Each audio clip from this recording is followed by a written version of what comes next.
बच्चों, मैं सुमित्रा गौतम। आज हम कक्षा नवम की पुस्तक क्षितिज के काव्य खंड को पढ़ेंगे। पाठ 1 साखियाँ। पहले हमने पिछली कक्षा में पहले के दिन हमने पढ़ा था दोहा नंबर 5 तक। उसमें हमने पूरा समझा था। उसमें आया था कि हिंदू मुआ राम कई मुसलमान खुदा, यानी हिंदू तो राम को पुकारते और मुसलमान खुदा को पुकारते। कहे कबीर सो जीवता जो तू के निकट न जाए।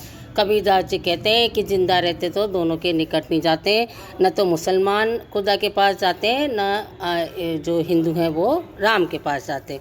अब इसके आगे के जो दोहे हैं बच्चों, वो हम पढ़ेंगे। उसका आगे का है 6 नंबर का, काबा फिरी काशी भया रामई भया रहीम, मोट चून मैदा भया बैठी कबीरा जीम।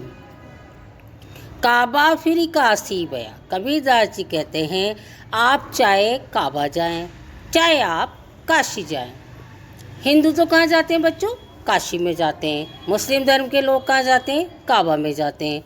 और वो जा कर के जो हिंदू हैं वो क्या करते हैं?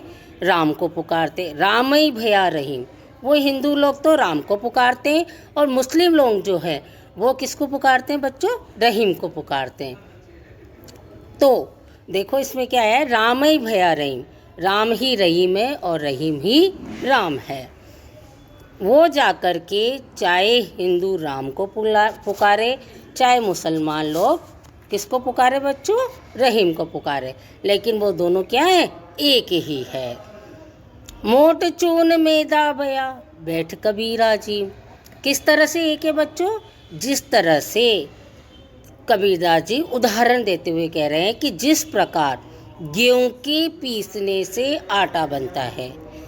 मोट यानी गेहूं, गेहूं के पीसने से आटा बनता है, और आटे को और बारीक पीस दिया जाए ना बच्चों, तो वो क्या बन जाता है? मैदा बन जाता है।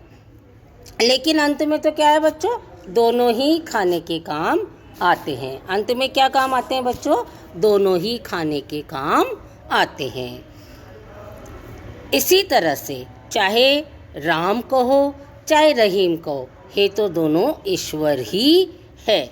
जिस तरह से हम आटे की बनी हुई चीज़ खाएं चाहे मैदा की बनी हुई चीज़ खाएं, अंत में दोनों ही खाने के काम आती है। दोनों ही बैठकर जीमते अर्थात खाते हैं। और इसी तरह से मुसलमान और हिंदू मिलकर के राम को ही पुकारते हैं और रहीम को पुकारते हैं, और दोनों क्या है? एक ही ईश्वर है। समझ में आया बच्चों? अगला देखो, ऊंचे कुल का जन्मिया जे करनी ऊंच न होए, सुबरन कलश सुरा भया साधु निंदा सोए। सुबरन कलश सुरा भया। सुरा का अर्थ क्या आता है इसमें? शराब। तो देखो, ऊंचे कुल का जन्मिया। कबीरदास जी कह रहे हैं जिस प्रकार ऊंचे कुल में जन्म लेने से कोई इंसान अच्छा नहीं बन जाता। बच्चों, कोई भी ऊंचे कुल में जन्म ले ले, लेकिन उससे इंसान बड़ा नहीं बन सकता। बड़ा बनने के लिए क्या करना पड़ता है? उसको अच्छे कर्म करने पड़ते हैं। अच्छी करनी पड़ती है। करनी यानी कर्म। ऊंचे कुल का जन्मिया जे करनी ऊंची न होए। ऊंचे कुल में जन्म ले लो, लेकिन कर्म अच्छे मत करो, कर्म अच्छे न हो तो वो अच्छा व्यक्ति नहीं कहला सकता। इसी तरह से ऊंचे कुल में जन्म लेने से कोई इंसान अच्छा नहीं बनता, उसके कर्म अच्छे हैं तभी तो वो इंसान बनता है। अगर वो अच्छे कर्म नहीं करे ना बच्चों, तो क्या होगा कि वो कितना भी ऊंचे कुल में ले ले, लेकिन उसका कुल का भी विनाश ही होता है।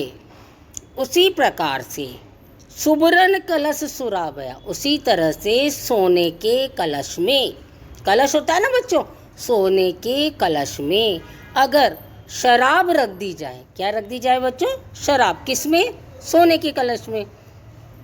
तो क्या है कि वो क्या नहीं बन सकती? वो कभी भी अमृत नहीं बन सकती। सोने का कलश है, उसमें हमने शराब भर दी, अब वो तो कितना ही सोने का है, लेकिन वो शराब ही रहेगी, वो अमृत नहीं बन सकती।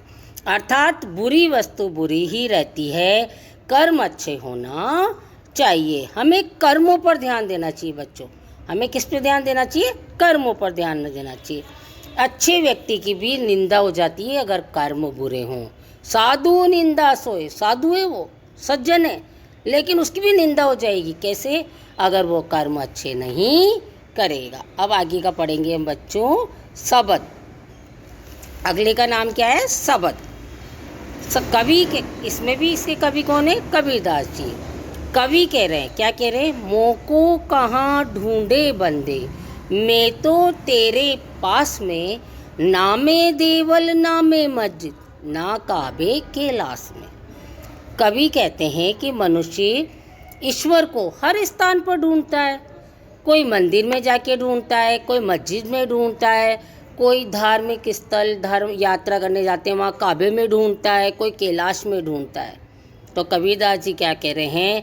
ना मैं देवल, ना तो मैं मंदिर में हूँ, देवल का अर्थ है मंदिर, ना मैं मस्जिद, ना मैं मस्जिद में हूँ, ना काबे कैलाश में, ना मैं काबा में हूँ और ना मैं कैलाश में हूँ, ना तो कोने क्रियाक्रम में, नहीं मैं किसी क्रियाक्रम में हूँ। अर्थात ये जो पूजा पाठ होते हैं ना, दिखावा है।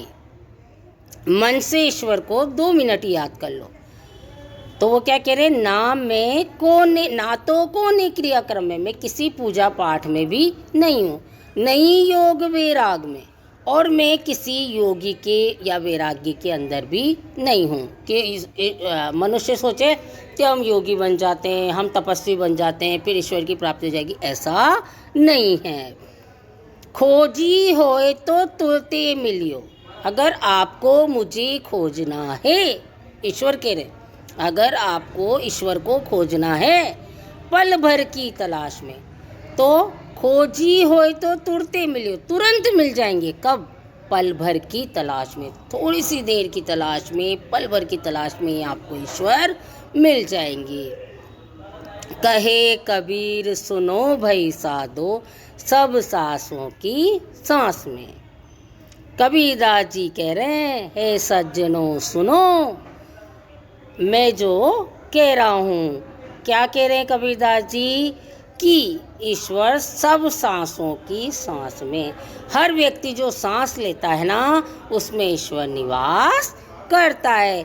जब ईश्वर ही हमारी सांस के साथ निवास कर रहा है तो ईश्वर हमारे अंदर है, तो हम उसे हर स्थान पर नहीं ढूंढे।